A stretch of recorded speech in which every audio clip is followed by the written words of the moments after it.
Hey everyone! Ready to dive deep into the world of Siberia? Released on July 13, 2018, this film has sparked endless discussions, and today, we're uncovering every thrilling detail. If you enjoy this deep dive, don't forget to hit that like button, it really helps us grow. And for more incredible movie explorations and hidden gems, subscribe to the channel. Now, let's unravel the magic behind this cinematic masterpiece.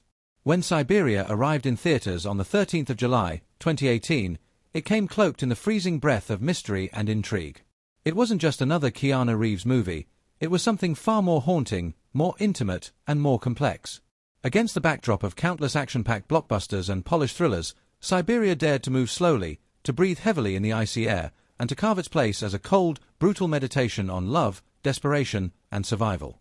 From the first frame, it's clear that this isn't a story about heroes or villains. It's about ordinary people caught in extraordinary, unforgiving circumstances, and that raw humanity is exactly what makes this film so extraordinary and worth diving into. The setting alone demands your attention. Siberia, endless and untouched, is not just a backdrop. It is a living, breathing force within the story, swallowing dreams and hopes whole in its frozen grip. And into this unforgiving world steps Lucas Hill, played with weary grace by Keanu Reeves, whose usual stoicism here is tinged with a tenderness and fatalism that are utterly captivating. Lucas isn't a larger-than-life action figure, he's a man falling apart in slow motion.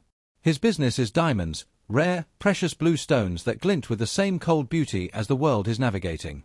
But as the plot unfolds, it becomes painfully clear that what Lucas is really trading in is trust, love, and ultimately, betrayal. The story begins not with a bang but with a slow tightening of the noose. Lucas travels to Russia to close a major diamond deal, only to find that his partner, Piotr, has disappeared, taking with him the blue diamonds that are supposed to be the cornerstone of their arrangement. Desperation bleeds through every moment as Lucas tries to keep up appearances, dancing delicately around dangerous Russian buyers like Boris Volkov, a character rendered with chilling subtlety by Pasha Lychnikoff. The diamonds, those glittering symbols of wealth and success, become phantom limbs, tantalizing, necessary, but forever just out of reach. In a world governed by harsh realities and colder alliances, Lucas stumbles into a fragile, breathtaking connection with Katia, a local cafe owner portrayed with haunting warmth by Ularu. Their relationship ignites slowly, tentatively, against the icy backdrop, like the first stubborn flickers of a flame in a snowstorm. It's a love story born not from convenience, but from deep, gnawing loneliness, the kind that can either save or destroy you. As Lucas and Katia's relationship deepens, the stakes rise, not just professionally but personally, as the lines between duty, desire, and survival blur into a heart-wrenching mess. The performances are where Siberia truly glows beneath its icy exterior. Reeves imbues Lucas with a heartbreaking vulnerability, a man quietly imploding under the weight of bad choices and worse luck. Ularu is mesmerizing, her Katia neither damsel nor savior, but a fully realized woman whose desires and fears are as real as the snow falling outside her window. Together, they craft a romance that feels achingly real, not grandiose or idealized, but messy, complicated, and devastatingly human. Every stolen glance, every quiet moment between them feels heavy with the knowledge that nothing good can last in a world like this. Visually, the film is nothing short of stunning. Eric Corret's cinematography captures the cruel beauty of the Siberian wilderness with breathtaking precision. The camera lingers on vast, empty landscapes where a single figure trudges through the snow, swallowed by the enormity of the world around them. Interiors are cloaked in shadows and muted tones, mirroring the character's growing sense of entrapment. Every frame seems to hum with a quiet menace, a reminder that nature, like the criminal underworld Lucas navigates, is indifferent to human suffering. The use of cold, harsh lighting juxtaposed with the fleeting warmth of Katia's cafe creates a visual metaphor for Lucas's internal struggle, a battle between a life of sterile survival and a fleeting chance at something more. Plot twists in Siberia are not the kind that arrive with shock and awe, they creep up on you like the slow onset of frostbite. Trust is a fragile currency in this world, and Lucas finds himself betrayed and cornered at every turn. His efforts to retrieve the diamonds and salvage the deal spiral into a series of increasingly desperate gambits, each more dangerous than the last. Allies prove false, enemies grow bolder, and the love he shares with Katia, once a refuge, becomes a weapon that others can exploit. The story hurtles toward a grim inevitability, and yet it remains impossible to look away. You don't watch Siberia expecting a happy ending. You watch it because it dares to strip away the fantasy and confront the brutal cost of survival, ambition, and forbidden love. What makes Siberia so compelling, and why it demands to be explored beyond surface impressions, is its stubborn refusal to conform. It is not a traditional thriller, nor a sweeping romance, nor a high-stakes heist film. It is a slow, cold unraveling of a man who thought he could control the uncontrollable. It's a story where atmosphere and character weigh heavier than plot, where silence speaks louder than gunfire, and where every decision, no matter how small, carves the path toward inevitable downfall. That choice to subvert expectations is precisely why the film became a quiet cultural phenomenon among those willing to meet it on its own terms. Despite mixed critical reviews upon its release, Siberia found a second life through discussions, deep dives, and passionate defenses by viewers who saw past its icy exterior to the beating heart beneath. Fans praised its moody, atmospheric storytelling, its willingness to linger in uncomfortable spaces, and the depth of emotion that Reeves and Ularu brought to their roles. It's a film that doesn't hand its themes to you on a silver platter. You have to lean in, to listen, to feel your way through the cold to find the warmth hidden underneath. And for those who do, the reward is unforgettable. The cultural phenomenon of Siberia stems from its honesty. In a cinematic landscape often dominated by clean resolutions and heroes who rise triumphant, Siberia reminds us that life, especially life on the fringes, is rarely so forgiving. It speaks to the universal human experiences of longing, regret, and the desperate search for connection in a world that often feels designed to crush it. Lucas Hill is not a perfect man. He is selfish, reckless, and sometimes cowardly. But he is also achingly real, a man whose mistakes are born not from malice but from the all-too-human desire to grasp at something beautiful, even when he knows it might destroy him. There's a raw poetry to the way Siberia unfolds.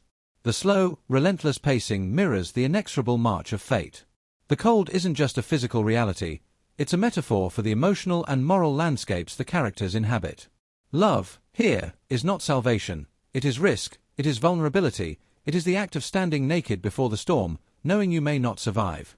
That complexity, that refusal to sanitize or glamorize, is what sets Siberia apart and makes it linger in the minds of viewers long after the final, haunting moments fade to black. Visually, emotionally, and thematically, Siberia demands immersion. It's a film that asks you to slow down, to sit with discomfort, to find beauty in the bleakness. Every element, the cinematography, the performances, the stark, haunting score by Daniel Bensi and Saundra Jurians, works in concert to create an experience that is more felt than merely watched. It's the kind of movie that unfolds inside you days after you see it, its icy fingers brushing against your heart when you least expect it. For those who crave something deeper than spectacle, who seek stories that reflect the messiness and heartbreak of real life, Siberia offers a brutal kind of grace. It whispers rather than shouts, bleeds rather than blasts, and in doing so, it captures a slice of human experience often left untouched by more conventional narratives. Lucas Hill's journey is not one of triumph but of tragic recognition, that some battles are lost the moment they are begun, and that sometimes the act of reaching out, of daring to hope, is the most courageous and heartbreaking act of all. So if you haven't yet surrendered yourself to the frozen, fragile world of Siberia, there has never been a better time. Step into the snow, feel the weight of choices you can't undo, and let yourself be carried along by a story that refuses to warm itself for your comfort. Instead, it invites you to stand with its characters in the cold, to understand them, to mourn with them, and perhaps, to find a glimmer of your own humanity reflected in their struggle. It is not an easy journey, but for those who dare to take it, it is an unforgettable one. The frozen world of Siberia unfolds slowly, with a sense of tension lingering in the air like breath on a frigid morning. Lucas Hill steps off a plane and into the suffocating cold of Russia with a quiet urgency thrumming beneath his calm exterior. Keanu Reeves carries him not like a man embarking on a confident mission, but like someone who already senses the ground beneath his feet might be thinner than he dares to admit. The bitter winds whip around him as he makes his way through the grey, endless streets, each step pulling him deeper into a web he has yet to fully understand. Lucas's business here is simple on paper but impossibly fragile in reality. He is to meet with a powerful Russian buyer, Boris Volkov, and sell him a set of rare blue diamonds. These gems, extraordinary not just for their beauty but for their rarity, have the power to open doors, or to seal graves. But even before Lucas meets his first contact, cracks begin to show. His partner, Piotr, the man responsible for securing the diamonds and smoothing the path forward, is missing. Phones go unanswered. Meetings are delayed. Questions hang in the air like storm clouds, and Lucas is left alone, navigating a land as cold and indifferent as the business is trying to salvage. With mounting concern, Lucas pushes forward. He meets Volkov, a man whose smile holds the sharpness of a blade. Volkov is no fool, and the tension in their conversation is palpable. There is an expectation of trust in their dealings, But the Russian underworld is a place where loyalty is a currency traded more cheaply than diamonds. Volkov wants assurances. He wants to see the goods. Lucas, scrambling behind the scenes, can offer nothing but stalling tactics and hollow promises. Every lie Lucas tells is a stone tied to his feet, dragging him closer to a watery grave he can already feel lapping at his ankles. Frustrated and desperate, Lucas traces Pyotr's last known movements, a trail that leads him far from the urban sprawl and into the heart of Siberia itself, a place where law is little more than a suggestion, and survival is a brutal kind of art. It's here, in a small, battered town swallowed by snow and silence, that Lucas first stumbles into Katya's cafe. He's a stranger, and in this forgotten corner of the world, strangers are noticed. Eyes follow him as he crosses the worn floorboards. Conversations pause. Katya watches him, wary but not unkind, and it's in that first, hesitant exchange that something stirs, a small spark against the crushing cold. Katya is not merely a romantic interest, she is the pulse of this frozen place.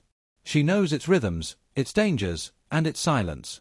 Played with effortless depth by Anna Ularu, she meets Lucas's guarded nature with her own brand of wary resilience. Their first interactions are prickly, almost transactional. He needs information, she has no reason to give it. But underneath their words is a current of something more profound, two lonely souls sizing each other up across an invisible, dangerous gulf. Lucas's search for Pyotr reveals only more shadows. At a remote hunting lodge, he encounters Pyotr's brother, who offers little but scorn and thinly veiled threats. There is talk of debts, of bad decisions, of deals gone sour. Pyotr, it seems, may have sold them all down the river. The deeper Lucas digs, the more the walls seem to close around him. Each conversation is a test of strength and wit, each encounter another reminder that he is an outsider in a land that has little patience for weakness. Still, there is Katya. She becomes an anchor, tenuous and dangerous though it may be. They share drinks. They share laughter. And, eventually, they share a night, surrendering to the fragile, fleeting warmth they find in each other. It is not a love born of convenience or lust alone, it is a desperate gasp for something real in a world grown too cold to bear. But even this sanctuary is fragile. Lucas's lies reach even here, poisoning what little purity they have built. He tells Katya half-truths about his business, about his life, and though she may not know the details, she senses the weight he carries, the danger he brings. The narrative tightens its grip as Lucas returns to the city, where Volkov grows increasingly suspicious. Time is running out, and the Russian oligarch's patience wears thinner by the hour.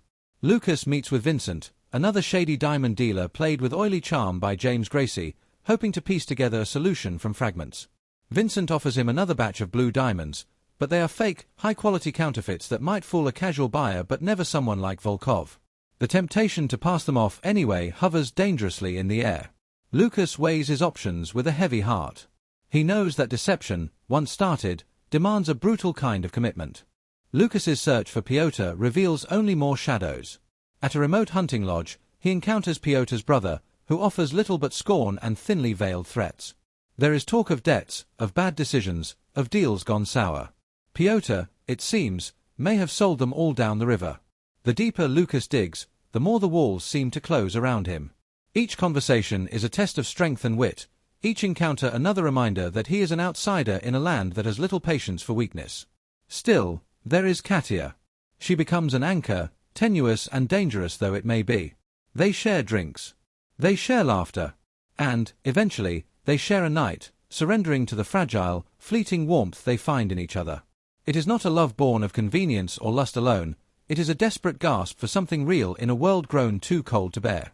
But even this sanctuary is fragile. Lucas's lies reach even here, poisoning what little purity they have built. He tells Katya half-truths about his business, about his life, and though she may not know the details, she senses the weight he carries, the danger he brings. The narrative tightens its grip as Lucas returns to the city, where Volkov grows increasingly suspicious. Time is running out, and the Russian oligarch's patience wears thinner by the hour. Lucas meets with Vincent, another shady diamond dealer played with oily charm by James Gracie, hoping to piece together a solution from fragments. Vincent offers him another batch of blue diamonds, but they are fake, high-quality counterfeits that might fool a casual buyer but never someone like Volkov. The temptation to pass them off anyway hovers dangerously in the air. Lucas weighs his options with a heavy heart. He knows that deception, once started, demands a brutal kind of commitment. Meanwhile, Katya's world begins to feel the ripple effects of Lucas's presence. Locals whisper. Her brother, suspicious and protective, warns her against the foreigner whose smile hides too much. Danger seeps into their small town like the slow spread of frost across glass, invisible until it is too late to turn back. Lucas wants to believe he can shield Katia from the inevitable fallout, but deep down, he knows better. In trying to save himself, he has already doomed them both. One night, while hiding in Katia's arms from the bitter truths closing in on him, Lucas reveals a part of himself that has long been buried. He confesses, not everything, but enough. Enough to expose the fear gnawing at his core. Enough to make clear that whatever future they might have glimpsed in the dim light of her cafe is little more than a beautiful illusion. Katia, in her fierce, unflinching way, understands. She doesn't promise safety. She doesn't offer easy forgiveness. What she offers is simply herself, for as long as the fates allow, and in a world as brutal as theirs, that is a treasure rarer than any diamond. As Lucas inches closer to making the deal, or the betrayal, that will determine his fate, forces beyond his control tighten their noose. Volkov's men shadow his every move. Vincent, ever the opportunist, pressures him to go through with the counterfeit plan. The Russian police, corrupt and eager for a piece of the action, begin sniffing around. The no-man's land Lucas inhabits becomes smaller and smaller, and trust, already a scarce commodity, evaporates entirely. Lucas arranges a meeting with Volkov, presenting the fake diamonds with a poker face honed through years of survival. The room is thick with tension, every glance a potential death sentence. Volkov examines the stones, his sharp eyes betraying nothing. For a terrible, suspended moment, it seems Lucas might pull it off. But then Volkov's expression shifts, the barest flicker of something cruel and amused crossing his face. He knows. He has known all along. The trap springs, and Lucas barely escapes with his life. Bullets shatter the cold night. Blood stains the pristine snow. Lucas flees into the wilderness, battered, breathless, hunted. Every step he takes away from Volkov draws him closer to an even greater abyss, the realization that he has nothing left to bargain with, nothing left to offer but himself. Wounded and desperate, Lucas stumbles back to Katia's town, collapsing into the only arms that have offered him any mercy. But even here, there is no true refuge. Volkov's reach is long, and soon enough, Lucas's sins come crashing down around them. Katia faces consequences she never asked for, dragged into a war she never chose. Lucas, seeing the ruin he has brought to the one thing he cares about, makes a choice, not to run, but to stand and face the reckoning he has delayed for far too long. The first half of Siberia closes with a bleak, terrible beauty.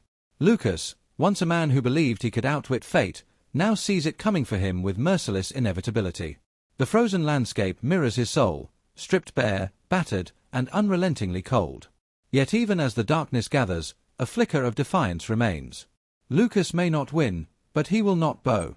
And in a world where survival often means surrendering your humanity, that stubborn, desperate clinging to love, to loyalty, to the last shreds of honor, that is the only victory left. And so the story tightens, the stakes sharpen, and the cold, relentless hand of fate moves ever closer, setting the stage for a second half that promises only deeper betrayal, harsher truths, and one final, haunting descent into the heart of a man and a land that will not be tamed. The snow thickens, the air grows sharper, and Lucas Hill knows there is no more running. The second half of Siberia opens with a man who has been pushed beyond every limit, standing at the edge of a world that is cold not just in temperature, but in soul. Lucas returns to Katia, broken and bruised, carrying nothing but the weight of his failures. There is a haunted look in his eyes, the look of someone who has finally realized the cost of every decision made in desperation. Katia sees it too. She doesn't need explanations. In this land, people recognize tragedy by instinct. She simply holds him, and in her silent strength, Lucas finds the last fragile thread anchoring him to his humanity. But their brief moments of peace are poisoned by the knowledge that danger is closing in. Volkov is not a man to be humiliated and left without retribution. Lucas knows the clock is ticking. He tries to plan, to protect Katia, to carve out a sliver of escape for them both, but the foundations are already crumbling. Every step he takes, every lie he has told, every betrayal he has committed is converging now, and there is no undoing what has been set into motion. Katia urges him to leave. She sees what he refuses to admit, that there is no victory left here, only survival if they are lucky. But Lucas is stubborn, weighed down by guilt and longing. He doesn't want to leave her behind, but he also knows dragging her with him could be a death sentence. Torn between impossible choices, Lucas tries to negotiate a solution, reaching out to Vincent for help one last time. But trust is a currency long spent, and Vincent, true to form, is looking out for himself. He offers Lucas a plane ticket, a lifeline, but it comes with strings attached, strings that Lucas, if he still has any shred of conscience left, cannot accept. Meanwhile, the Russian authorities, long complicit in the shadows, begin to show their teeth.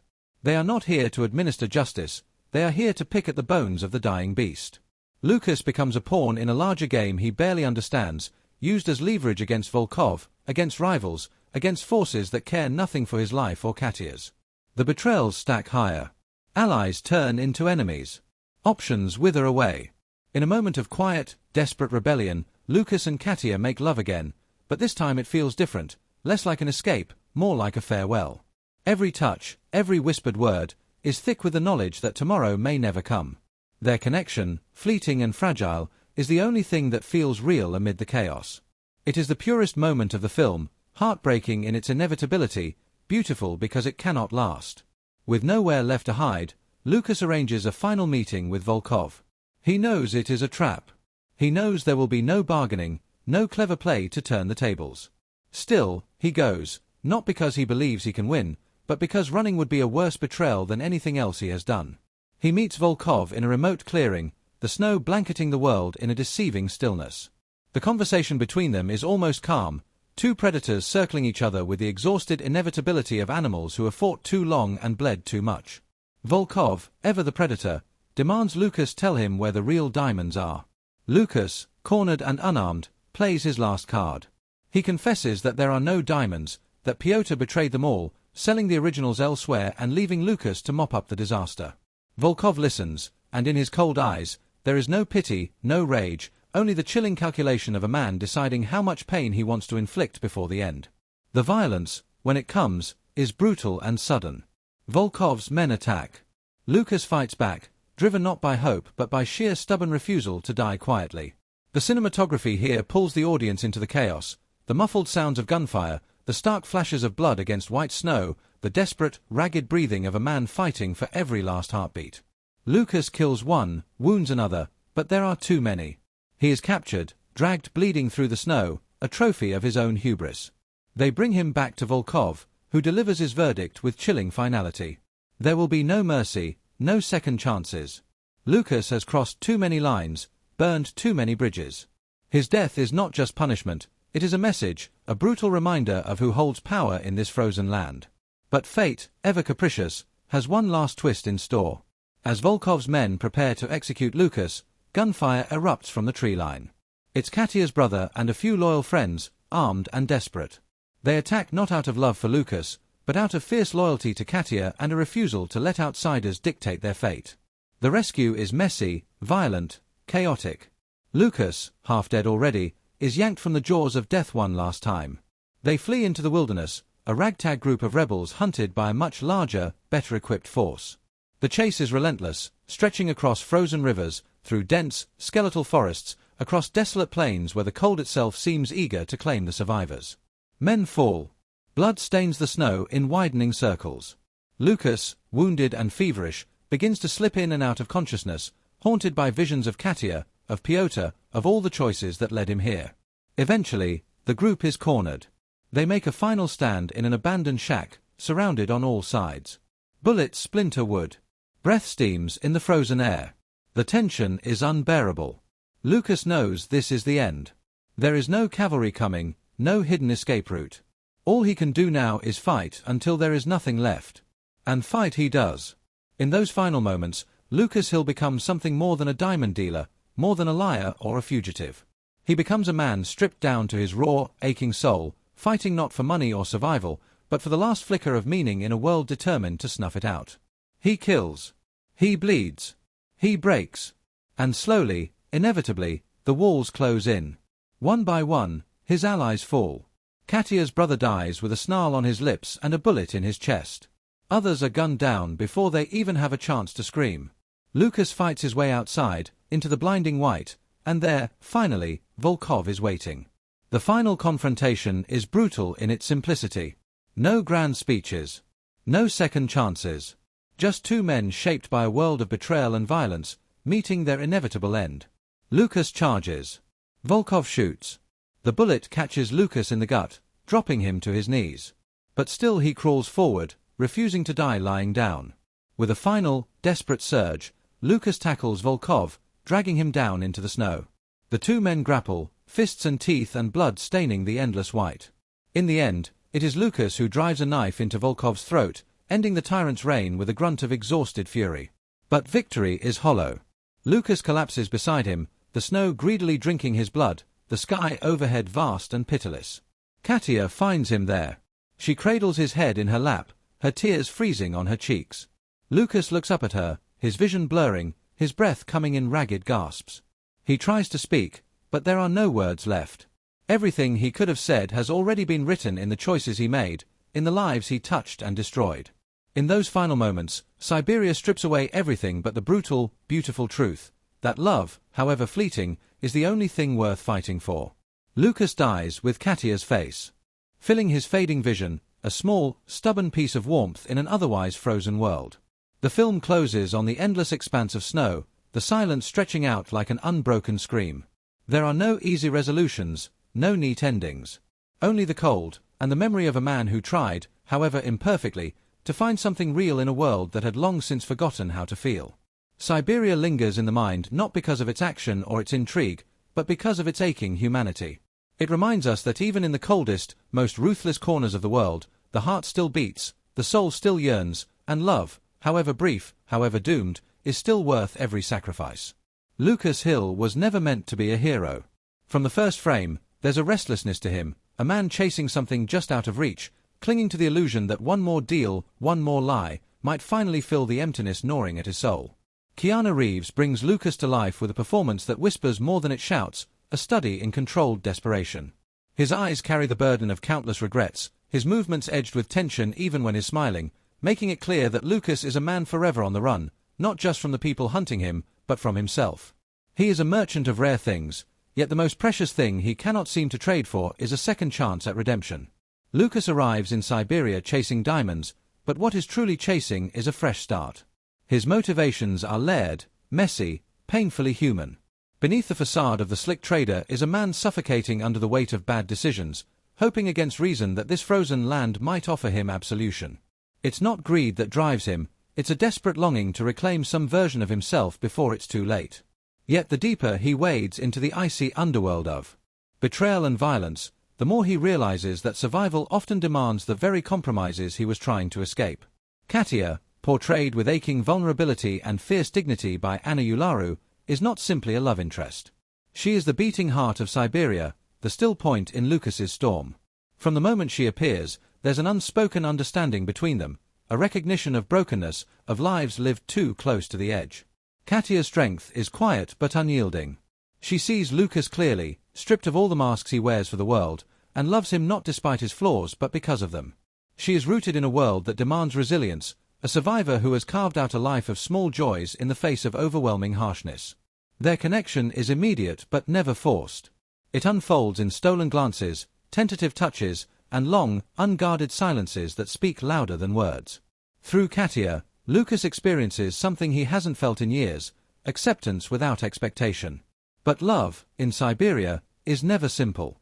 It's both a salvation and a curse, pulling Lucas deeper into a world where every choice exacts a brutal price. The transformations they undergo are not dramatic revolutions but slow, painful evolutions. Lucas does not become a hero in the traditional sense, he becomes something rarer and more tragic, a man who finally understands what matters only after he has lost the chance to preserve it. His journey is not about triumph but about awakening, about realizing that love and loyalty are worth more than survival at any cost.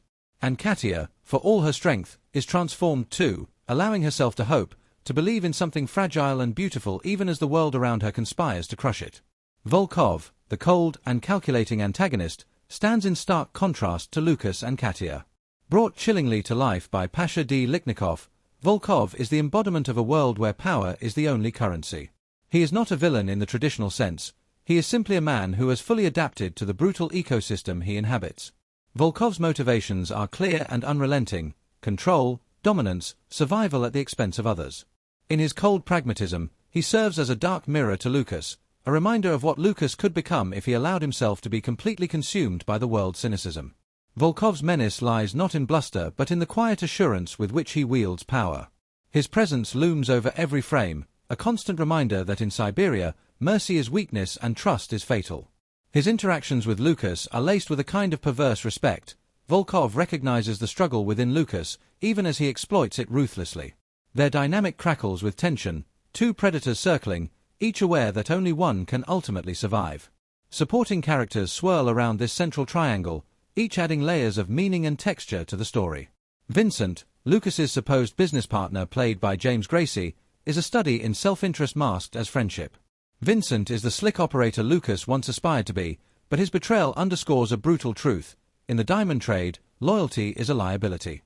Vincent's actions catalyze much of Lucas's downfall, yet even in his betrayal, there's a pathetic desperation, a reminder that in this world, everyone is just trying to claw their way to the surface. Katia's brother, though his screen time is limited, becomes a symbol of a different kind of loyalty. The fierce, unbreakable bonds of family and community that stand in stark contrast to the transactional relationships Lucas has known. His willingness to fight and ultimately die for his sister's chance at happiness provides a gut-wrenching counterpoint to the selfishness that defines so much of the world around them. In his sacrifice, the film quietly argues that love and loyalty are worth more than survival alone. The townspeople, the faceless men who enforce Volkov's will, the nameless figures who populate the frozen streets and smoky backrooms, all contribute to the atmosphere of suffocating inevitability. They are the chorus to Lucas's tragedy, reminders that in Siberia, the landscape itself conspires against hope.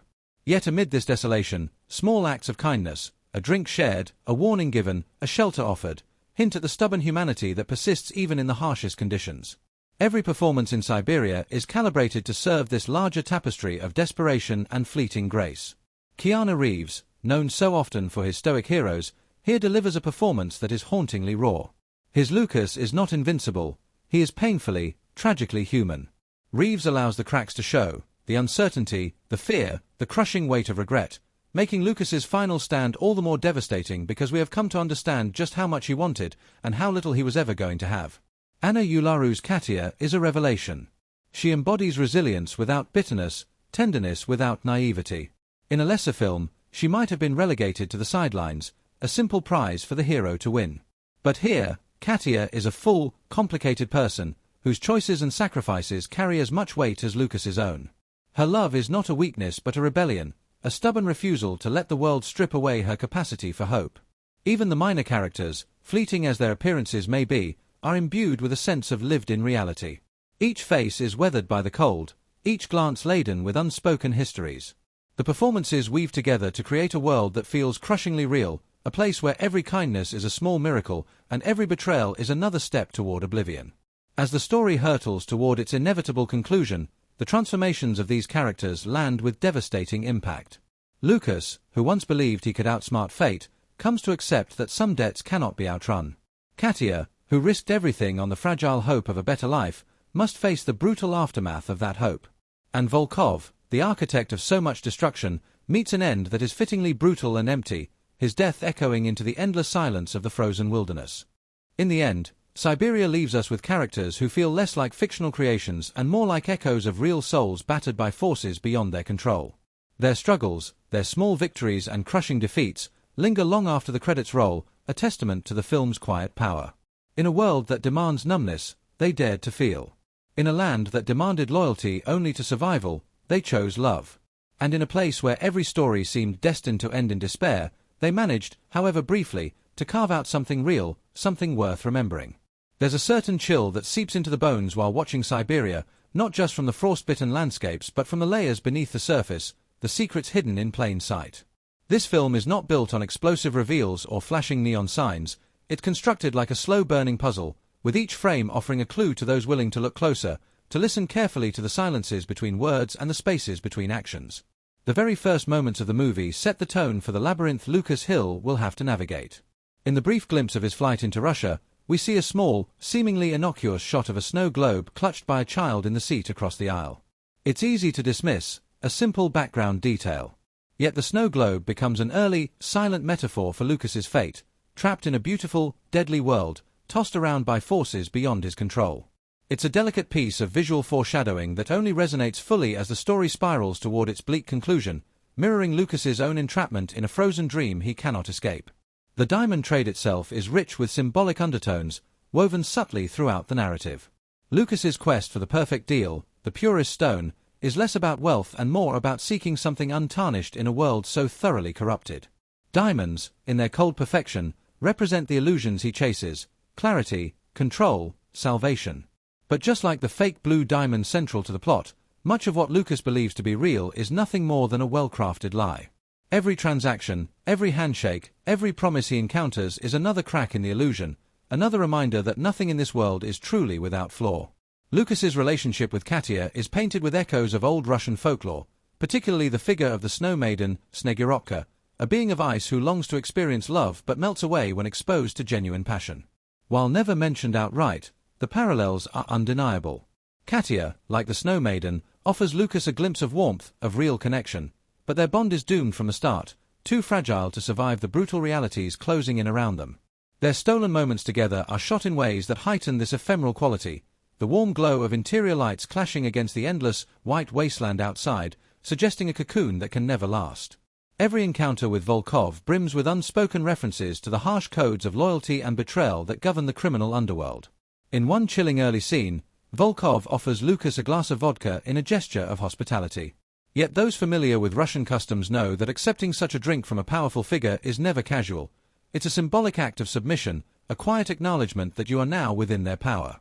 Lucas's acceptance seals his fate before he even realizes the trap he's walked into.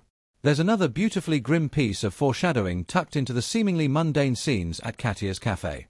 Early in their relationship, Lucas watches Katia carefully polish the windows, a daily ritual in a town otherwise cloaked in grime and decay.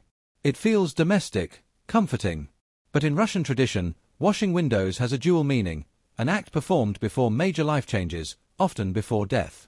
Unknowingly, Katia's cleaning becomes a quiet preparation for the tragic upheaval that is coming, a silent farewell to the fragile peace they are both trying to preserve. Throughout the film, mirrors and reflections appear again and again, subtly reinforcing the theme of dual identities and hidden truths. Lucas is constantly reflected in windows, in polished tables, even in puddles on the icy streets, each image slightly distorted, never quite whole.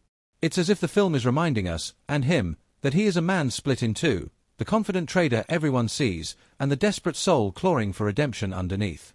In one particularly poignant scene, Lucas and Katia's reflections merge in a darkened window, suggesting a brief moment where their fractured selves align, creating something complete, if only for an instant.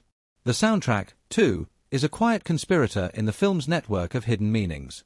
Sparse and haunting, the music often features soft, pulsing tones that mimic a heartbeat, underscoring Lucas's mounting tension and the growing inevitability of collapse.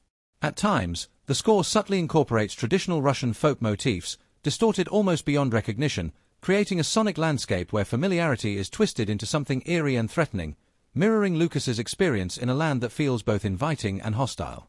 One might notice how the very landscape shifts in tone and symbolism as the story progresses. The early shots of Siberia's vast, white expanses are almost serene, beautiful in their emptiness. But as Lucas's situation deteriorates, the cinematography grows darker, the skies more oppressive, the snow less pristine. By the end, the landscape has become a silent executioner, swallowing up hopes and bodies alike without a trace. Siberia itself becomes a character, cold, indifferent, relentless. Sharp-eyed viewers might catch the faint but deliberate nods to classic noir storytelling peppered throughout Siberia. The lonely anti-hero drawn into a doomed romance, the femme fatale figure reimagined through Katia's quiet strength, the inevitable betrayal lurking in every deal, all hallmarks of a genre where fatalism reigns. Even the lighting choices, the harsh contrasts, the pools of darkness creeping into every frame, echo the visual language of noir, reinforcing the sense that Lucas's fate was sealed long before the story even began.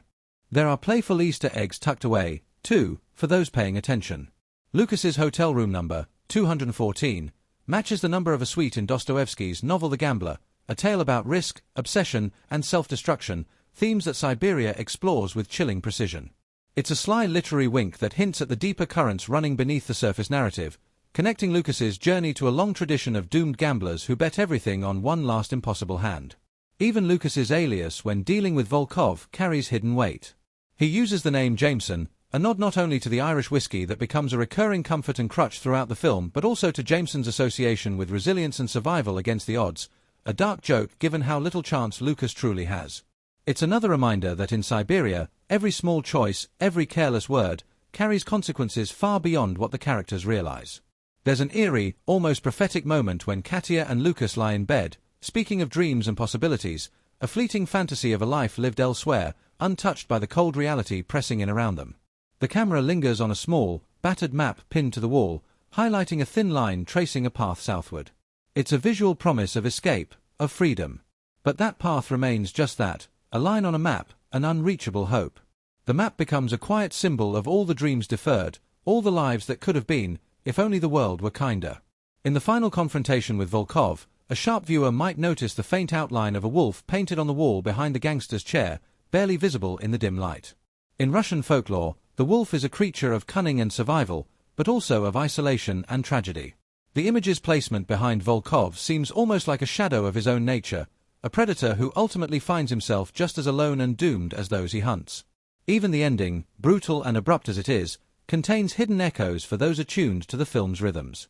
As Lucas falls, the snow begins to fall harder, a silent shroud covering the scene.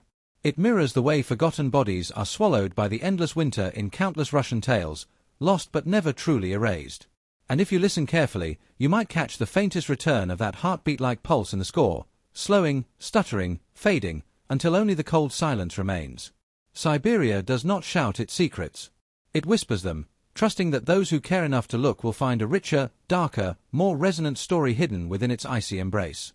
Every glance, every gesture, every muted color choice contributes to a tapestry of meaning that rewards viewers willing to brave the cold and uncover the fragile beauty buried beneath the surface. It's a film that lingers in the mind like a half-remembered dream, heavy with the weight of all the things left unsaid, all the paths not taken, all the fragile hopes buried beneath the snow. Stepping behind the frozen curtain of Siberia is like peeling back layers of ice, each revealing a story stranger and more fascinating than the last. From the moment the project was conceived, it was clear this would not be a conventional thriller. This was a journey into isolation, obsession, and decay, and making a film that authentically captured such a chilling descent turned out to be as treacherous as the tale it told. One of the earliest and most striking oddities began with the script itself. Scott B. Smith, the acclaimed writer behind A Simple Plan, crafted the screenplay with an unusual, almost experimental structure. Unlike typical thrillers, where the protagonist barrels forward through escalating stakes, Siberia was designed to feel like quicksand, slow, inevitable, suffocating. Smith reportedly rewrote entire sections mid-production to amplify that claustrophobic sense of hopelessness, responding to the performances he saw unfolding on set.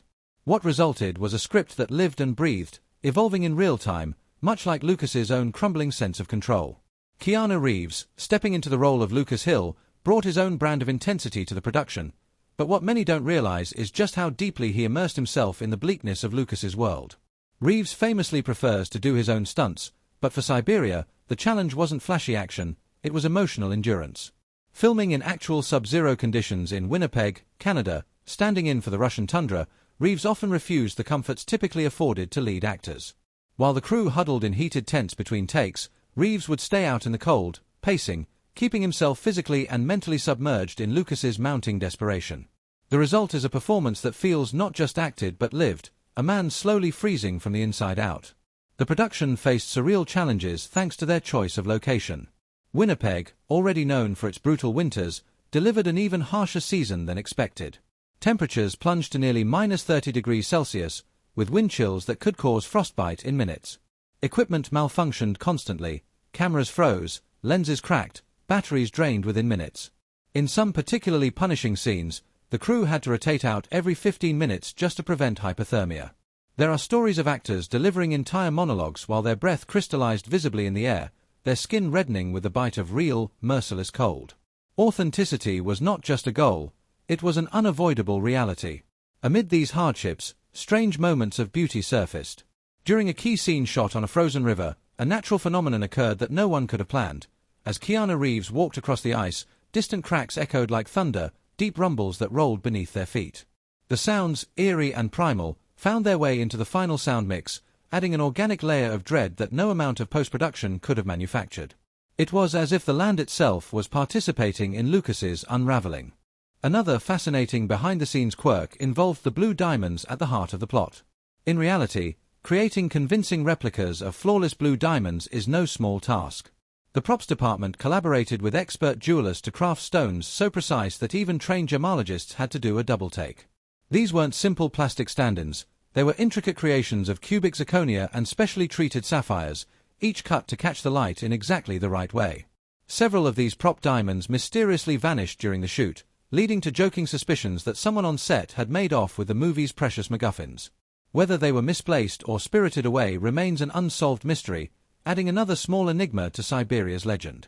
The chemistry between Keanu Reeves and Anna Ularu, who played Katia, was another key element that developed under strange and intense circumstances. The two actors met only days before shooting their first intimate scenes together. Director Matthew Ross believed that the rawness of their unfamiliarity would bleed into their performances, capturing the hesitant, electric tension that defines Lucas and Katia's connection. To foster that fragile dynamic, Ross often limited rehearsals, encouraging the actors to discover each other on camera in real time. The resulting scenes pulse with an authenticity that borders on discomfort, an intimacy as fragile and dangerous as the frozen world around them. Adding to the eerie atmosphere, there were persistent reports of odd occurrences during night shoots. Crew members swore they heard whispers carried on the wind, strange lights flickering in the distance across the frozen plains.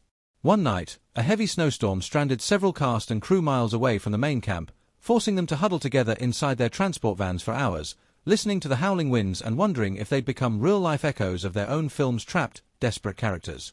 Though no official reports exist, the stories passed among the crew took on the tone of ghost stories by the time filming wrapped, Siberia's spirits, perhaps, lending their presence to the production.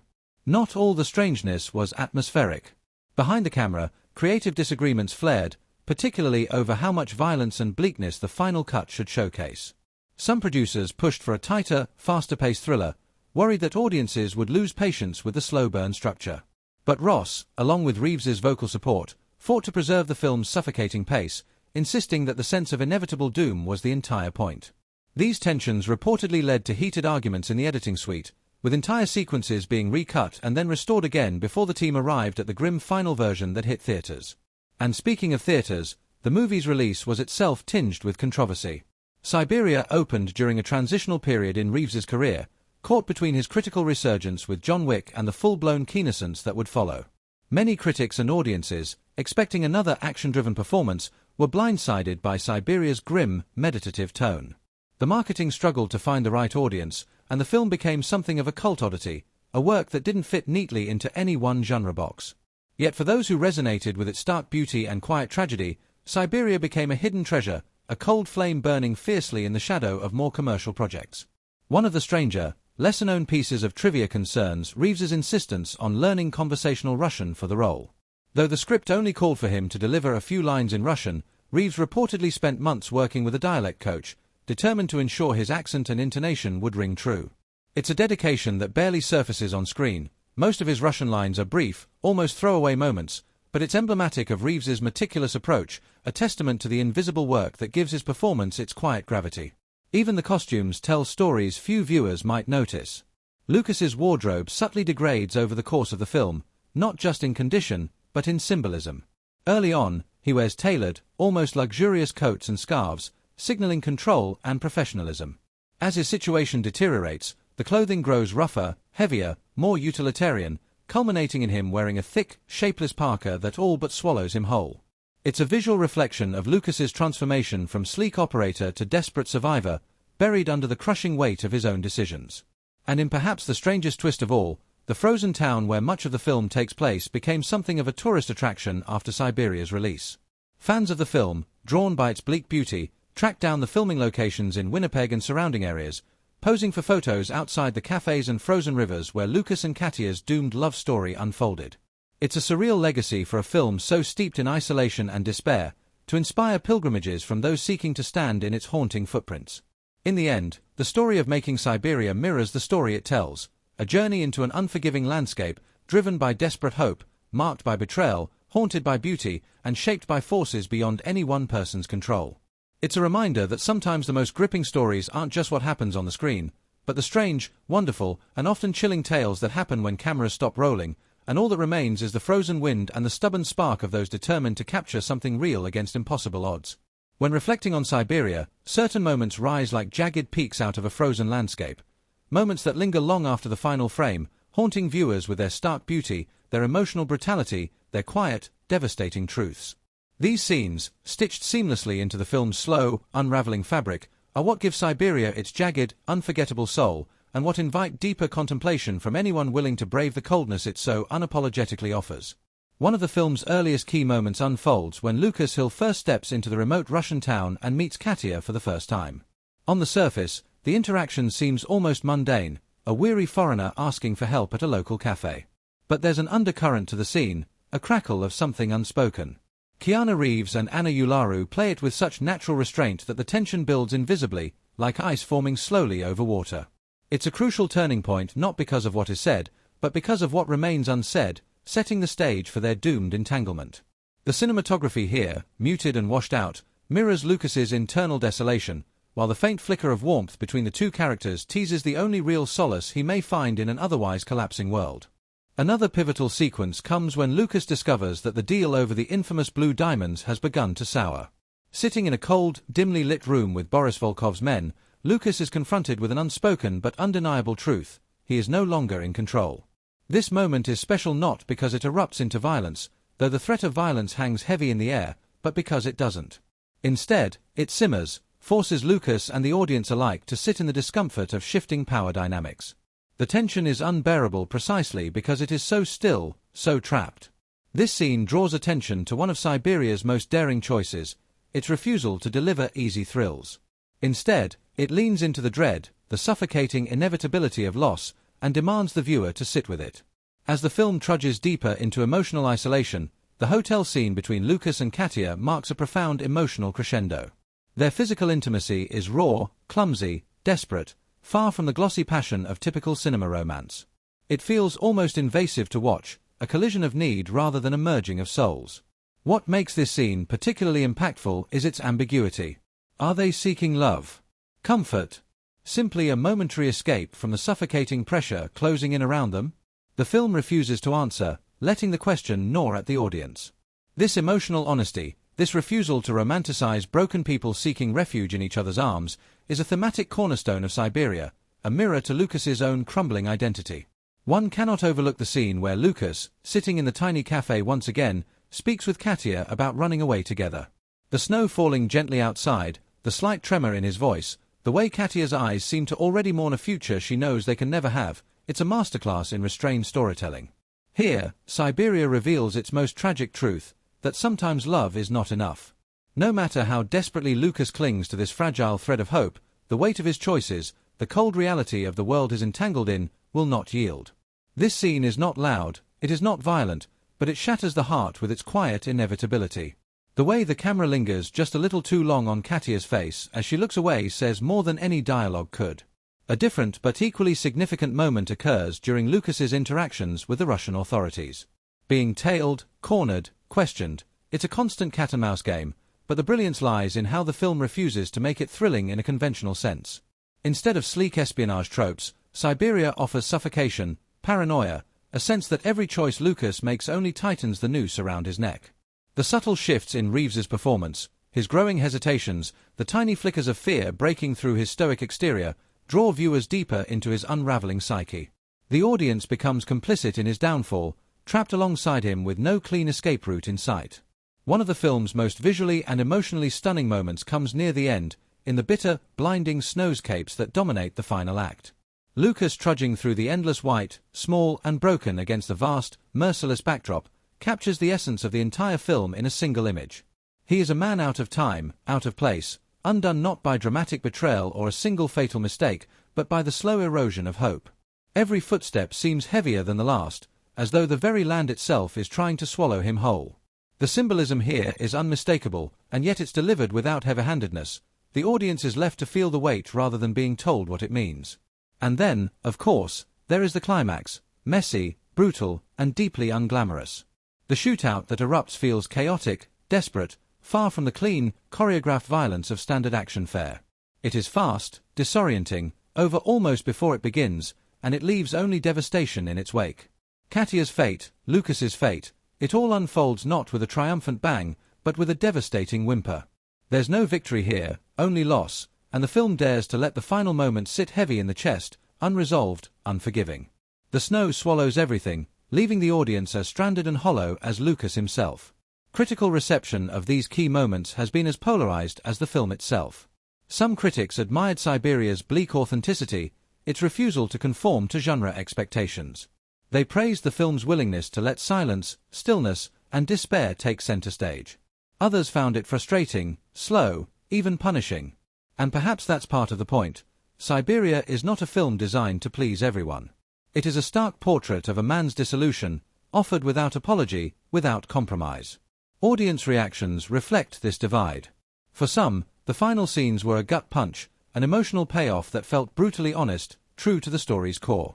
For others, the lack of a clean resolution felt like a betrayal of narrative convention. But love it or hate it, few could deny that the film left an impression, etched in frost and silence, lingering in the mind long after the credits rolled. Looking closely at the emotional depth of Siberia's key scenes, a recurring theme emerges: the inevitability of decay. Every important moment, from Lucas's first misstep with Boris to his final collapse into the frozen void, reinforces this central idea. Choices are made, mistakes are compounded, but the true antagonist is not a single villain. It is the weight of accumulated consequences, the slow grinding down of hope under the merciless passage of time. Visually, these key moments are enhanced by the film's uncompromising aesthetic. Muted color palettes, lingering wide shots, the constant presence of snow and ice, they all work together to create an environment that feels both breathtaking and suffocating. The world itself becomes a character, an ever-present reminder of isolation, of indifference. The beauty of Siberia is cruel, majestic, and unyielding, mirroring the internal landscapes of its characters. Thematically, the film's most impactful scenes strip away the illusions of control, love, and redemption. Lucas Hill is not a hero. He is a man desperately clinging to a fantasy that he can outrun the consequences of his choices. Katia is not merely a love interest. She is a mirror to Lucas's own lost innocence, a symbol of everything he cannot protect or possess. Even the diamonds, the supposed prize at the center of it all, are ultimately meaningless, beautiful, rare, but utterly powerless to save him. Commentary on human fragility and the sense of being overwhelmed by forces beyond one's control. The wilderness becomes an extension of Lucas's turmoil, amplifying his internal conflicts and forcing him to confront his own decisions. Yet, it is not just the landscape that symbolizes Lucas's internal state. The diamonds themselves, shiny, alluring, and dangerous, become metaphors for the illusions that drive Lucas's journey. They represent the moral compromises he's made, a symbol of temptation and the destructive pursuit of wealth. The diamonds are simultaneously beautiful and hollow, much like the life Lucas has built. Their glittering surfaces deceive, masking the harsh realities beneath them. Throughout the film, there's a recurring motif of characters hiding behind facades, whether it's Lucas hiding his true feelings, Katia hiding her secrets, or the entire criminal network existing in the shadows. The diamonds, with all their allure and danger, embody the ultimate illusion, that wealth, power, or love can save someone from their own inner demons. This theme of deception runs deep within the film, not just in the actions of Lucas but also in the environment surrounding him. The criminal world he inhabits is one of lies and manipulation, where truth is always just out of reach. The film's dialogue is sparse, but when characters speak, it often feels like a performance, a carefully crafted set of words designed to conceal the truth. Lucas's motivations and actions are constantly undercut by this web of lies. The movie suggests that we often delude ourselves into believing that we can escape the consequences of our actions, but the truth is always waiting to catch up with us, especially in an environment as unforgiving as the Siberian wilderness. Siberia also offers a poignant commentary on the nature of love, especially in extreme circumstances. Lucas and Katia's relationship is founded on a fleeting connection in a world where love often feels like an impossible luxury. Their love seems to be both a sanctuary and a source of their undoing. It's not just the physical cold they face, it's the emotional cold that has crept into their lives. This juxtaposition between the coldness of the environment and the warmth of their relationship adds an emotional depth to the film, showing that love, when it does exist in such extreme conditions, is fragile and ephemeral. Thematically, it asks whether it is possible for love to thrive in a world that demands so much from its people, whether love can survive without trust or honesty. In the broader context, Siberia touches on issues of capitalism, crime, and moral ambiguity.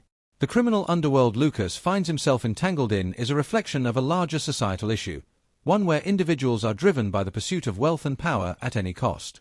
The diamonds are not just a plot device but a representation of a system that values material gain over personal morality. The film doesn't provide clear answers but instead paints a grim portrait of a world where survival often demands compromising one's ethics. Lucas's journey becomes a metaphor for the ways in which society sometimes rewards moral compromise and the pursuit of personal gain, all while the individual becomes more disconnected from their own humanity. On a cultural level, Siberia explores themes of loyalty and betrayal. These themes are not only central to Lucas's relationship with those closest to him, but are also reflected in the broader world of organized crime. The dynamics between characters often hinge on trust, but the film suggests that loyalty in this environment is a fragile construct. The tension between betrayal and loyalty is at the core of the narrative, with each character driven by their own sense of betrayal, whether it's Lucas betraying his own sense of self or Katia betraying her true emotions.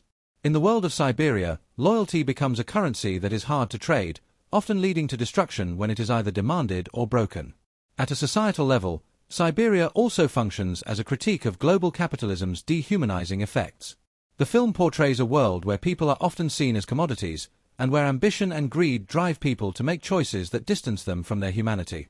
The film's bleak depiction of wealth, crime, and the exploitation of human beings highlights the cost of living in such a world. The diamonds symbolize more than just the quest for riches. They represent the ways in which people are drawn into cycles of exploitation and moral decay. The movie subtly critiques a system that encourages such behavior, showing how the pursuit of wealth, power, and security can often strip people of their soul. Siberia is not just a thriller, it's a meditation on the isolation of modern life, the dangerous allure of materialism, and the cost of personal choices. Through its layered symbolism and quiet narrative, it invites viewers to question the world around them and reflect on their own choices. It leaves a lingering sense of emptiness that is as much about the soul as it is about the setting. Like the Siberian landscape itself, Siberia is vast, cold, and challenging, but it also offers an opportunity for deep reflection on what it means to live in a world driven by illusion and self-interest. From the very first frame, Siberia transports its audience into a world of stark contrasts, where the beauty of the landscape feels inextricably tied to the emotional landscape of its protagonist, Lucas Hill. The film's visual style is one of its most striking elements, utilizing the harsh environment of Siberia to evoke a sense of isolation and internal conflict. The cinematography, under the keen eye of director Matthew Ross, draws the audience into the cold, inhospitable world of the characters, using the natural environment to reflect their psychological states. The opening sequences of Siberia immediately set the tone with wide shots of the barren snow-covered wilderness. The landscape is expansive, almost overwhelming in its enormity, emphasizing the isolation of Lucas's journey. The camera often lingers on wide vistas, allowing the viewer to appreciate the vastness of the Siberian terrain, which mirrors the emotional distance Lucas feels from those around him.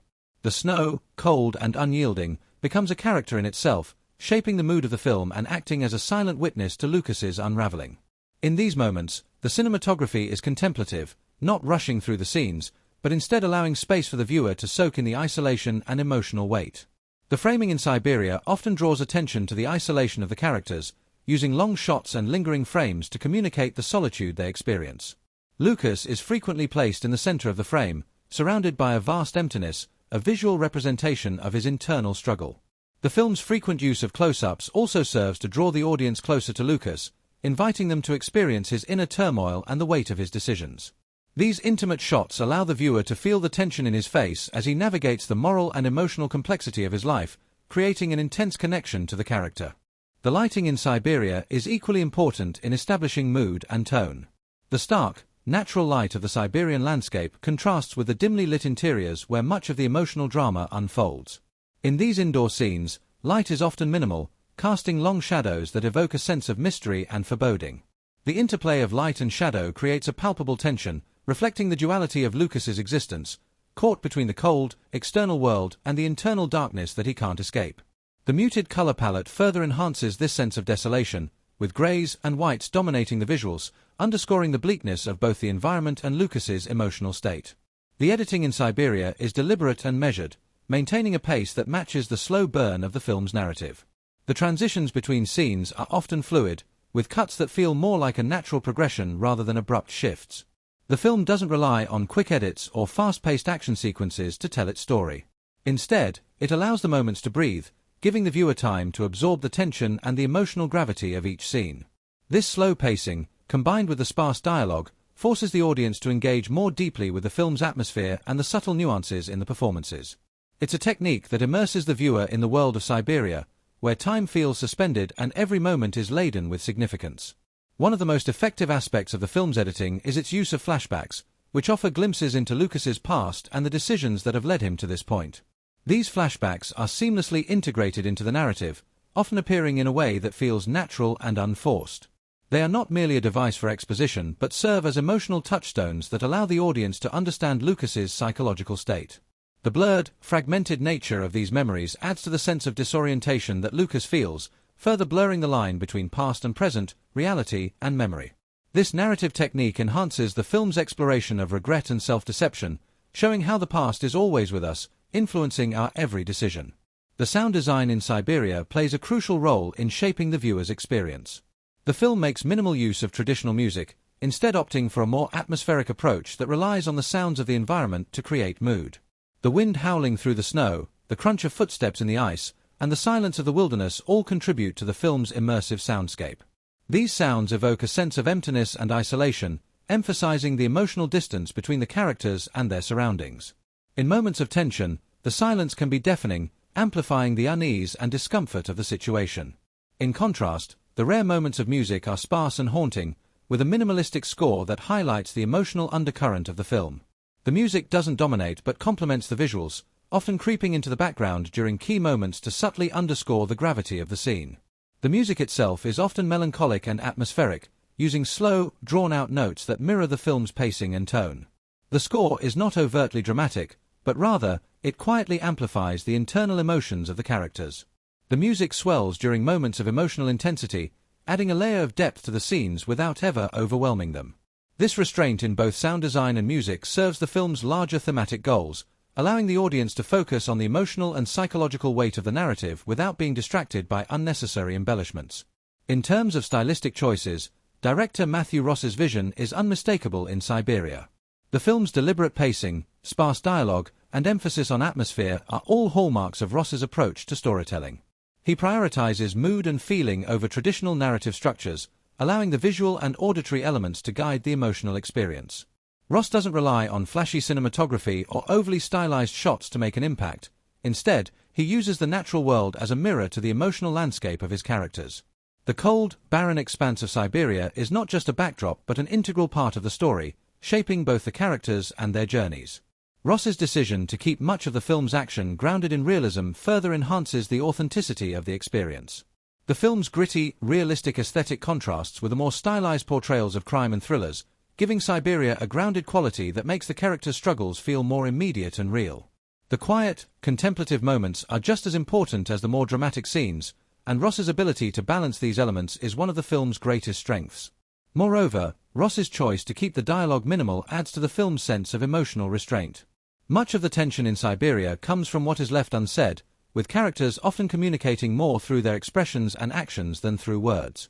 This approach allows the viewer to draw their own conclusions about the motivations and emotions of the characters, creating a more immersive and participatory experience. The film doesn't spoon-feed the audience with exposition but instead trusts them to piece together the narrative from the subtle clues provided. The stark realism of Siberia is also reflected in the way the characters are portrayed. There is no attempt to glamorize or romanticize their actions. Lucas, in particular, is presented as a morally complex figure, and his journey is one of self-exploration rather than redemption.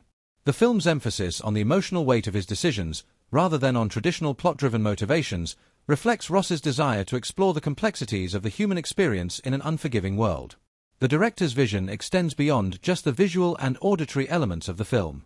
Ross's exploration of moral ambiguity and personal responsibility is reflected in every aspect of the filmmaking process. The stark, wintry landscape is not just a setting but a manifestation of the characters' internal struggles, while the pacing and sound design work in harmony to immerse the viewer in a world of isolation and self-doubt. Siberia is a film that doesn't rely on conventional cinematic techniques to make an impact. Instead, it creates an experience that feels raw, intimate, and deeply resonant. The visual storytelling in Siberia is an essential part of what makes it such a compelling and haunting film. Every element of the film, from the cinematography to the sound design, contributes to an atmosphere that is both immersive and emotionally charged. It's a film that doesn't just tell a story, it invites the viewer into a world that feels as cold, desolate, and emotionally complex as the characters within it. Through its understated yet powerful use of visual and auditory techniques, Siberia creates an experience that lingers long after the credits roll, leaving the audience with a sense of unease and reflection. In Siberia, 2018, the chemistry between the cast members plays a pivotal role in bringing the emotionally complex narrative to life. The film's weighty themes of isolation, moral ambiguity, and internal conflict are carried not just by the environment but by the relationships that form, fracture, and evolve throughout the story. From Keanu Reeves's nuanced portrayal of Lucas Hill to the smaller, yet deeply impactful performances of the supporting cast, every actor contributes to an atmosphere of tension and intimacy. The success of the film hinges on how these performances mirror the quiet struggles of the characters, making the viewer feel each moment in a visceral way. Keanu Reeves, as Lucas Hill, anchors the film with his trademark restraint. The role of Lucas demands a performance that is subtle, almost imperceptible at times, requiring Reeves to communicate a great deal through minimalism. Reeves's chemistry with his co-stars, especially Anna Ularu, as Katia, and Molly Ringwald, as Piri, is central to the emotional tension of the film. While their characters may be physically close, there is an undeniable emotional distance, one that is magnified by the harsh, desolate setting of Siberia. With Reeves's quiet intensity, the viewer can feel Lucas's internal battle as he navigates his relationships with those around him. The chemistry between Lucas and Katia is particularly noteworthy. The two share an undeniable magnetic pull, despite the deeply complicated and often fraught nature of their connection. Their moments together are a push and pull of attraction, guilt, and unspoken emotional baggage. Anna Ularu, in her portrayal of Katia, brings a layer of vulnerability to the role, allowing the audience to see her not as a mere object of desire for Lucas, but as a woman with her own secrets and internal struggles. The subtlety of their shared moments allows the emotional stakes to rise in an organic, almost imperceptible way. The tension between them is not explosive but suffocating, and it's in the unsaid words and unacknowledged feelings that the relationship thrives. Molly Ringwald's performance as Piri, a character that serves as a haunting presence in Lucas's life, adds another layer to the film's exploration of emotional and moral complexity. Her chemistry with Reeves is one of distance and yearning, their interactions built on a history of lost potential and unspoken regrets. Piri's interactions with Lucas carry a sense of quiet desperation, as if both characters are clinging to the past, yet unable to escape the present.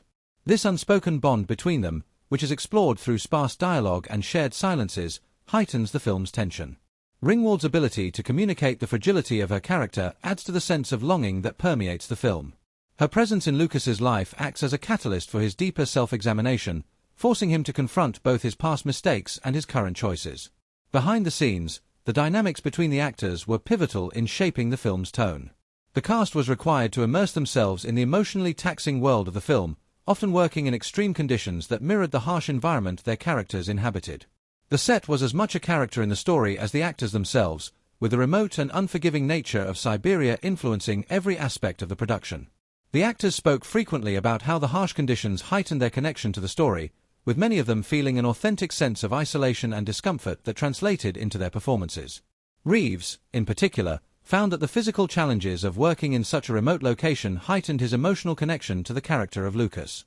The isolation of the environment, combined with the psychological weight of the story, forced him to delve deeply into the emotional core of his character. This authentic connection to the environment can be seen in his portrayal of Lucas, which feels grounded in realism. The desolate setting became a catalyst for the actors, forcing them to respond not only to each other but to the landscape itself. In interviews, the cast mentioned that their interactions with the environment, often filled with harsh winds, snowstorms, and sub-zero temperatures, created a shared sense of camaraderie and collective vulnerability, which undoubtedly strengthened their performances. The director, Matthew Ross, also played a crucial role in shaping the on-set dynamics. Known for his collaborative approach, Ross worked closely with the actors to create an environment where emotional depth could flourish. He encouraged improvisation and was particularly attentive to the subtleties of the characters' emotional journeys. This openness allowed the actors to explore the intricacies of their roles, which added a layer of authenticity to their portrayals. Ross's ability to create such a safe, trusting atmosphere on set gave the cast the freedom to take risks, resulting in performances that felt raw and genuine. While Siberia may not have garnered the same widespread commercial attention as some of Reeves's other projects, it did receive a great deal of praise for its introspective tone and the complex performances of its cast. Critics were particularly impressed by Reeves's restrained portrayal of Lucas, with many noting that it was a departure from his more action-oriented roles. The subtlety and emotional weight he brought to the character resonated deeply with those who appreciated the film's quiet, meditative pacing. Critics noted that Siberia took a unique approach to the crime thriller genre, blending slow-burn character drama with a harsh, unforgiving setting to create something that felt fresh and intellectually stimulating. Audience reactions to Siberia were similarly divided, though the film found a loyal following among those who appreciated its slower pace and introspective focus. For many viewers, the film's deliberate pacing and lack of traditional action sequences were a welcome change from typical thrillers. The movie's reliance on character-driven storytelling rather than plot-driven spectacle made it a standout for those who enjoy films that prioritize emotional resonance over flashy narratives. Fans who appreciated the film's depth often highlighted the complexity of Lucas's journey and the emotional subtleties that Reeves brought to the role. They praised the film for challenging the conventions of the genre and for its willingness to take risks in telling a story that was more about psychological exploration than external conflict. Actor-driven films. However, for some viewers, the slow pacing and minimal action led to a sense of frustration. The film's deliberate, almost ponderous pace left some questioning whether it was too disconnected from the traditional thrills and excitement they expected from a crime thriller. Some felt that the film's heavy reliance on atmosphere and mood left the narrative lacking in forward momentum, while others were drawn into the meditative rhythm of the story, appreciating the quiet contemplation that it offered. Despite these mixed reactions, Siberia has maintained a long-term presence in the discussions of Keanu Reeves's filmography. It has found a niche audience that values its thematic depth and subtle exploration of human emotion. For many, it's a hidden gem, a film that doesn't demand immediate gratification but rewards those who are willing to engage with its slow-burn storytelling and complex characters. This ongoing fan engagement speaks to the film's lasting power, with discussions of its themes, symbolism, and performances continuing to unfold long after its initial release. In the years since Siberia hit theaters, it has gained a cult following, with fans on various online platforms discussing its many layers. The film's portrayal of isolation and internal conflict resonates with audiences looking for a more introspective cinematic experience. Reeves's performance, in particular, has been revisited and appreciated in retrospect, as many viewers come to understand the depth of his portrayal of Lucas. Siberia may not have achieved mainstream success, but it has carved out a space for itself in the hearts of those who appreciate slow-burn, char. Overall, the cast chemistry, set dynamics, and audience reactions to Siberia all come together to create a film that lingers in the mind long after the credits roll. The behind-the-scenes efforts of the cast and crew, combined with the film's immersive atmosphere and powerful performances, make Siberia a unique entry in the crime thriller genre. Its exploration of isolation, moral complexity, and the human condition offers a thought-provoking experience that continues to resonate with viewers, sparking conversations and reflections that transcend the typical parameters of genre filmmaking. Siberia, 2018, remains a compelling and enduring entry in the world of cinema, not for its immediate box office success or widespread mainstream attention, but for its quieter, more profound impact on its genre, filmmaking, and pop culture. As with many films that defy conventional expectations, it carved out its own niche, revealing depths that have become more apparent with time.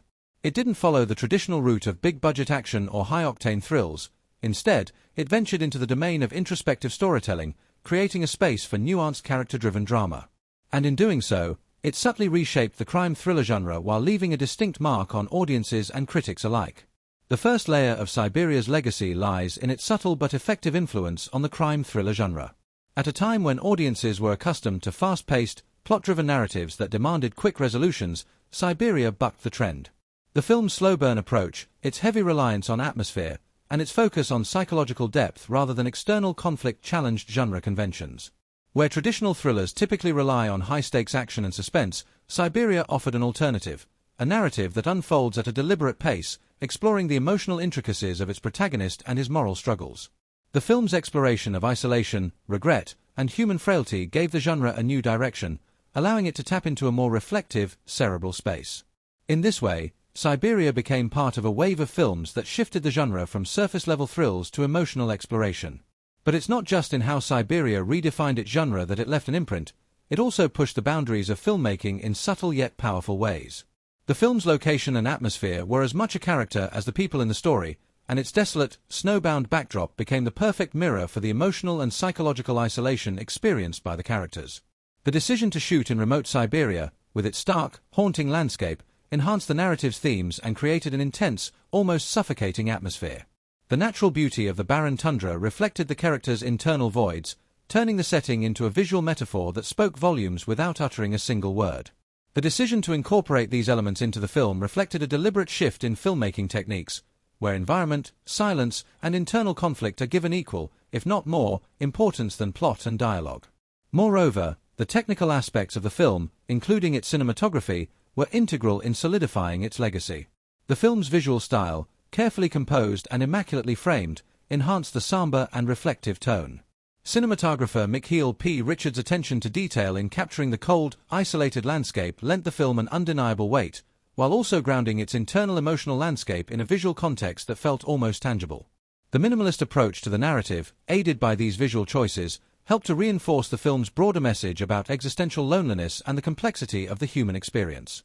Despite its unconventional approach, Siberia garnered attention in the film community for its risk-taking and emotional depth. Though it wasn't showered with major awards or critical acclaim upon release, it has earned a lasting place in discussions about Keanu Reeves' career and the broader crime thriller genre. Critics have revisited the film in the years following its release, reassessing its themes and performances with greater appreciation. Keanu Reeves' portrayal of Lucas Hill, stripped of the action hero persona he is often known for, has become one of the film's most praised aspects. His subtle, restrained performance allowed the film to explore the complexities of the human psyche, and in doing so, it helped redefine what was possible in character-driven crime dramas. In addition to the film's artistic merits, its cultural impact has resonated over time as it has found a dedicated audience of fans who appreciate its meditative pacing and psychological complexity. In a world of instant gratification and rapid-fire storytelling, Siberia stood as a reminder that sometimes the most profound connections come not from fast-paced action, but from stillness and reflection. The film has sparked deep, ongoing conversations about the nature of isolation, morality, and redemption. In this way, its cultural footprint extends beyond the screen, weaving into the fabric of the larger conversation about cinema and human experience. The film's slower, more introspective pace has been appreciated by a new wave of moviegoers who seek stories that don't just entertain but provoke thought and discussion. In the realm of pop culture, Siberia may not have dominated headlines or won major accolades, but its significance lies in its ability to resonate on a deeper level with viewers who see beyond its surface. The film has earned a place in the hearts of those who crave films that dare to slow down and invite viewers to reflect. As time passes, its influence on the broader cinematic landscape is becoming increasingly clear, with more films choosing to explore human psychology and emotional complexity over conventional plot-driven narratives. This slow-burn approach, influenced by films like Siberia, has found its way into other genres as well, especially in the realm of indie filmmaking, where storytelling with deep emotional resonance continues to flourish. Perhaps one of the film's greatest achievements is how it has solidified its place within Keanu Reeves' diverse career. Known for his action roles, particularly the John Wick series, Reeves' portrayal of Lucas Hill in Siberia offers a glimpse into the actor's range and versatility. In many ways, the film stands as a testament to his ability to take on roles that challenge not just the audience but himself as an actor. Reeves has since spoken about how the film gave him an opportunity to explore a more complex emotional landscape, moving away from the action-driven roles he was often typecast into. This depth of character is perhaps what makes Siberia a unique gem in his filmography, further solidifying its importance in shaping his career as an actor. Overall, the cast chemistry, set dynamics, and audience reactions to Siberia all come together to create a film that lingers in the mind long after the credits roll. The behind-the-scenes efforts of the cast and crew, combined with the film's immersive atmosphere and powerful performances, make Siberia a unique entry in the crime thriller genre. Its exploration of isolation, moral complexity, and the human condition offers a thought-provoking experience that continues to resonate with viewers, sparking conversations and reflections that transcend the typical parameters of genre filmmaking. Siberia, 2018, remains a compelling and enduring entry in the world of cinema, not for its immediate box office success or widespread mainstream attention, but for its quieter, more profound impact on its genre, filmmaking, and pop culture. As with many films that defy conventional expectations, it carved out its own niche, revealing depths that have become more apparent with time. It didn't follow the traditional route of big-budget action or high-octane thrills. Instead, it ventured into the domain of introspective storytelling, creating a space for nuanced character-driven drama. And in doing so, it subtly reshaped the crime thriller genre while leaving a distinct mark on audiences and critics alike. The first layer of Siberia's legacy lies in its subtle but effective influence on the crime thriller genre. At a time when audiences were accustomed to fast-paced, plot-driven narratives that demanded quick resolutions, Siberia bucked the trend. The film's slow-burn approach, its heavy reliance on atmosphere, and its focus on psychological depth rather than external conflict challenged genre conventions. Where traditional thrillers typically rely on high-stakes action and suspense, Siberia offered an alternative, a narrative that unfolds at a deliberate pace, exploring the emotional intricacies of its protagonist and his moral struggles. The film's exploration of isolation, regret, and human frailty gave the genre a new direction, allowing it to tap into a more reflective, cerebral space. In this way, Siberia became part of a wave of films that shifted the genre from surface-level thrills to emotional exploration. But it's not just in how Siberia redefined its genre that it left an imprint, it also pushed the boundaries of filmmaking in subtle yet powerful ways. The film's location and atmosphere were as much a character as the people in the story, and its desolate, snowbound backdrop became the perfect mirror for the emotional and psychological isolation experienced by the characters. The decision to shoot in remote Siberia, with its stark, haunting landscape, enhanced the narrative's themes and created an intense, almost suffocating atmosphere. The natural beauty of the barren tundra reflected the characters' internal voids, turning the setting into a visual metaphor that spoke volumes without uttering a single word. The decision to incorporate these elements into the film reflected a deliberate shift in filmmaking techniques, where environment, silence, and internal conflict are given equal, if not more, importance than plot and dialogue. Moreover, the technical aspects of the film, including its cinematography, were integral in solidifying its legacy. The film's visual style, carefully composed and immaculately framed, enhanced the somber and reflective tone. Cinematographer Mikhail P. Richards' attention to detail in capturing the cold, isolated landscape lent the film an undeniable weight, while also grounding its internal emotional landscape in a visual context that felt almost tangible. The minimalist approach to the narrative, aided by these visual choices, helped to reinforce the film's broader message about existential loneliness and the complexity of the human experience. Despite its unconventional approach, Siberia garnered attention in the film community for its risk-taking and emotional depth. Though it wasn't showered with major awards or critical acclaim upon release, it has earned a lasting place in discussions about Keanu Reeves' career and the broader crime thriller genre. Critics have revisited the film in the years following its release, reassessing its themes and performances with greater appreciation. Keanu Reeves' portrayal of Lucas Hill, stripped of the action hero persona he is often known for, has become one of the film's most praised aspects. His subtle, restrained performance allowed the film to explore the complexities of the human psyche, and in doing so, it helped redefine what was possible in character-driven crime dramas. In addition to the film's artistic merits, its cultural impact has resonated over time as it has found a dedicated audience of fans who appreciate its meditative pacing and psychological complexity. In a world of instant gratification and rapid-fire storytelling, Siberia stood as a reminder that sometimes the most profound connections come not from fast-paced action, but from stillness and reflection. The film has sparked deep, ongoing conversations about the nature of isolation, morality, and redemption. In this way, its cultural footprint extends beyond the screen, weaving into the fabric of the larger conversation about cinema and human experience. The film's slower, more introspective pace has been appreciated by a new wave of moviegoers who seek stories that don't just entertain but provoke thought and discussion. In the realm of pop culture, Siberia may not have dominated headlines or won major accolades, but its significance lies in its ability to resonate on a deeper level with viewers who see beyond its surface. The film has earned a place in the hearts of those who crave films that dare to slow down and invite viewers to reflect. As time passes, its influence on the broader cinematic landscape is becoming increasingly clear, with more films choosing to explore human psychology and emotional complexity over conventional plot-driven narratives. This slow-burn approach, influenced by films like Siberia, has found its way into other genres as well, especially in the realm of indie filmmaking, where storytelling with deep emotional resonance continues to flourish. Perhaps one of the film's greatest achievements is how it has solidified its place within Keanu Reeves' diverse career. Known for his action roles, particularly the John Wick series, Reeves' portrayal of Lucas Hill in Siberia offers a glimpse into the actor's range and versatility. In many ways, the film stands as a testament to his ability to take on roles that challenge not just the audience but himself as an actor. Reeves has since spoken about how the film gave him an opportunity to explore a more complex emotional landscape, moving away from the action-driven roles he was often typecast into. This depth of character is perhaps what makes Siberia a unique gem in his filmography, further solidifying its importance in shaping his career as an actor. The film's cult following has only grown over time. Despite its modest box office performance, Siberia has become a conversation piece among cinephiles and film scholars alike. Its themes of isolation, redemption, and the human condition have made it a film that ages well, and its deliberate pacing rewards those who are willing to invest emotionally in the story.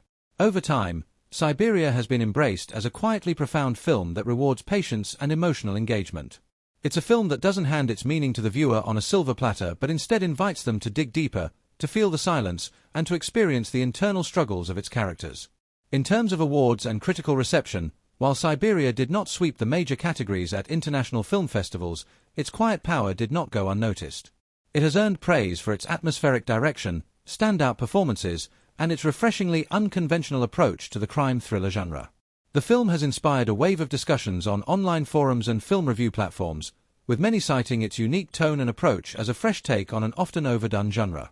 Its influence is felt not just in its direct genre impact, but also in the way it has opened doors for films that favor psychological exploration over more traditional action-driven stories. Looking to the future, Siberia will undoubtedly be viewed as a key moment in the evolution of the crime thriller genre, a film that dared to slow down, reflect, and let its characters breathe. It is this departure from genre norms that will allow Siberia to be appreciated more fully as time passes.